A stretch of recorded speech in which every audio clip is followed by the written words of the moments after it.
the 5-minute morning routine that rewires your brain for the day. Most people wake up and immediately check their phone. Within the first 3 minutes of being awake, they are already reading emails, scrolling social media, and consuming other people's problems. And then they wonder why they feel anxious, distracted, and behind before the day has even started. Here's the truth. The first 5 minutes after you wake up are the most neurologically powerful minutes of your entire day. What you do in those 5 minutes sets the chemical tone for everything that follows. And today, I am going to show you exactly how to use that window to rewire your brain for focus, energy, and control.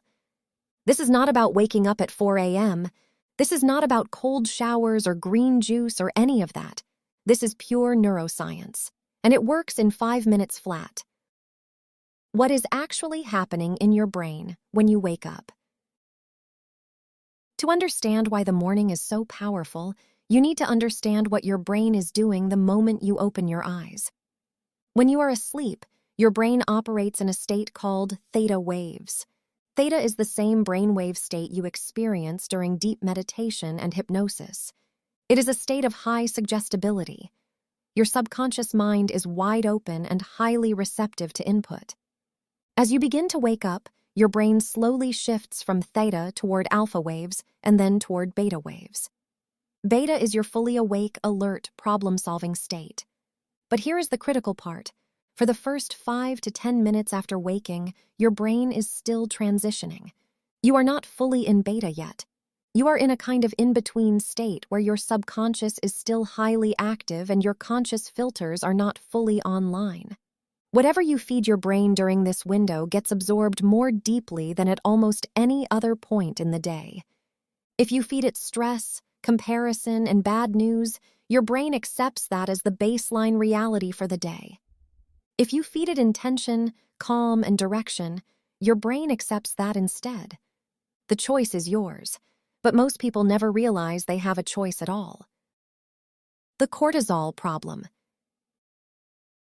Here is something most people do not know about their own bodies. Your cortisol levels naturally peak within the first 30 to 45 minutes after waking up. This is called the cortisol awakening response. Scientists have been studying it for decades. Cortisol is often called the stress hormone, but that is not the full picture. In the morning, cortisol is actually doing something useful. It is giving you a natural energy boost. It is sharpening your alertness and preparing your body and mind to take on the day. Think of it as your body's built-in alarm system and energy drink combined. But here is where most people make a critical mistake. When you reach for your phone first thing in the morning and start scrolling through stressful content, you are stacking artificial stress on top of an already elevated cortisol peak. You are essentially pouring fuel onto a fire that did not need more fuel. The result is that cortisol stays elevated far longer than it should, and chronically elevated cortisol throughout the day leads to brain fog, irritability, poor decision-making, and fatigue by early afternoon. The 5-minute morning routine we are building today is specifically designed to work with your cortisol peak, not against it. The 5-minute routine, step by step. Here is the routine. It has 4 steps. Each one takes between 30 seconds and 2 minutes. Step 1. Do not touch your phone for the first 5 minutes, not even to check the time. This single habit is the foundation of everything else. Your phone is a portal to other people's urgency. The moment you open it, you are reacting instead of leading. Put your phone across the room the night before if you have to. The goal is to give your brain 5 uncontaminated minutes before the world gets access to it. Step 2. Take 10 slow, deep breaths before you get out of bed. This is not just relaxation. This is biology. Slow, deep breathing activates your parasympathetic nervous system. That is the part of your nervous system responsible for calm, clarity, and recovery. It counterbalances the cortisol spike we just talked about and brings your nervous system into a state of alert calm rather than alert panic. 10 breaths takes less than 90 seconds. And the effect on your focus and mood for the next several hours is measurable. Step 3. Set one intention for the day. Not a to-do list, not a schedule, one single intention. It can be something like, today I will be patient, or today I will finish the one thing I have been avoiding, or today I will be fully present in every conversation.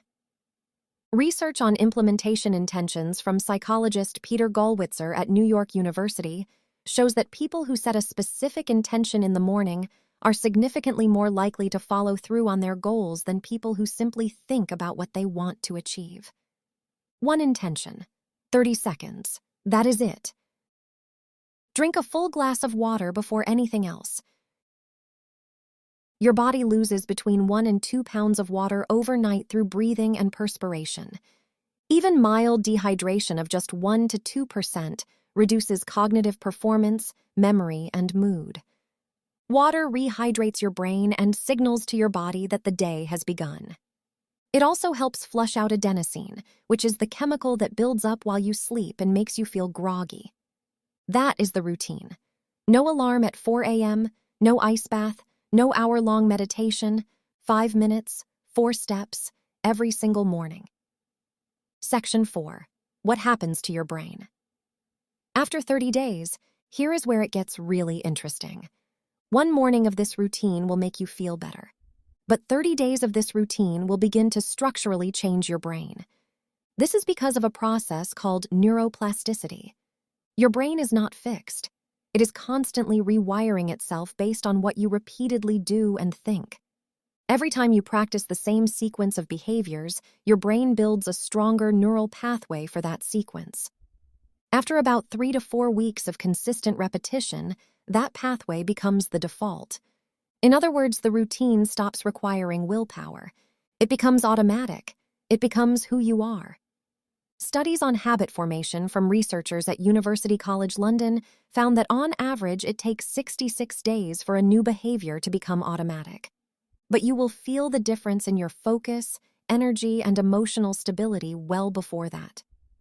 Most people notice a shift in the first 2 weeks. The science of dopamine and why mornings matter. There is one more piece of brain chemistry worth understanding here. Dopamine is the neurotransmitter most associated with motivation, drive, and the desire to pursue goals. Most people think dopamine is released when you achieve something, but research from neuroscientist Andrew Huberman at Stanford University shows that dopamine is actually released in anticipation of a reward, not just after receiving it. This means that when you wake up with a clear intention and a structured start to your day, your brain begins releasing dopamine in anticipation of the progress you're about to make. That dopamine release is what creates the feeling of motivation and momentum. Contrast that with waking up with no plan and immediately scrolling through your phone. Scrolling delivers tiny, unpredictable hits of dopamine from likes, notifications, and surprising content. This is called a variable reward schedule. It is the same mechanism that makes slot machines addictive. And it burns through your dopamine baseline early in the morning, leaving you with less motivation and drive for the actual work that matters. The 5-minute routine protects your dopamine. It builds anticipation for your day rather than draining it before your feet hit the floor. Common mistakes people make. Before we wrap up, let us talk about the 3 most common mistakes people make when trying to build a morning routine. Mistake 1. Making it too complicated. The longer and more elaborate your morning routine is, the harder it is to maintain. Research consistently shows that simpler habits have higher long-term adherence rates. 5 minutes is not a compromise. 5 minutes is actually the point. Mistake 2. Skipping it on weekends. Your brain does not know what day of the week it is. If you practice the routine 5 days and abandon it 2 days, you are constantly resetting the habit loop. Consistency matters more than perfection. Even a shortened 2-minute version on weekends is better than nothing. Mistake 3. Expecting instant transformation. The first morning you do this, you will feel slightly better. The 10th morning, you will notice a real difference. The 30th morning, it will feel strange not to do it. Give it time. The science is on your side. The most successful, focused, and productive people in the world are not doing more than you in the morning. They are doing less, but they are doing it intentionally. 5 minutes, no phone, 10 breaths, 1 intention, 1 glass of water. That is it. Your brain is ready to be rewired. You just have to give it the right input at the right time. If this video gave you something useful, subscribe. I post facts, history, and life knowledge every week that nobody taught you in school. And if you want to go deeper on how your brain works, the next video is right there. I will see you in it.